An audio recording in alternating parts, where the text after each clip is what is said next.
இந்த பாதையில பயணிக்கிற அநேகருக்கு கர்த்தர் உங்களை நம்பிக்கையை வைக்க போறார்.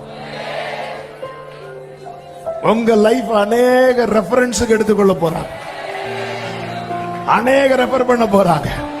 எப்படி நம்ம ஆபிரகாம், ஈசாக்கு, யாக்கோபு, தாவீது நீ உங்க லைஃபை புரட்டி பார்க்கிறோமோ, காத்திருக்கிற சபையே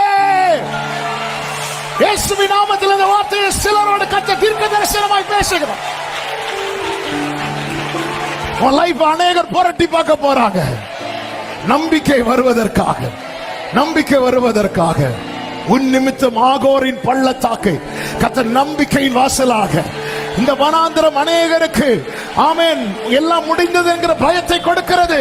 ஆனா உன் நிமித்தம் வாழ்வு உண்டுங்கிற நம்பிக்கை கொடுக்கப்பட போகிறது. ஆமென். இன்னைக்கு நீங்க ஒரு வனாந்திரமான சூழல் நிக்கிறீங்க, அவ்விடத்திலே உங்களுக்கு தருவார்.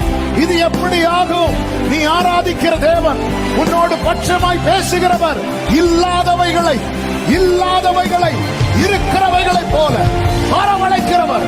இல்லாதவைகளை இருக்கிறதை போல ஆகோரின் பள்ளத்தாக்கு உன் நிமித்தம் நம்பிக்கையின் வாசலாகும். ஆகோரின் பள்ளத்தாக்கு உன் நிமித்தம் நம்பிக்கையின் வாசலாகும்.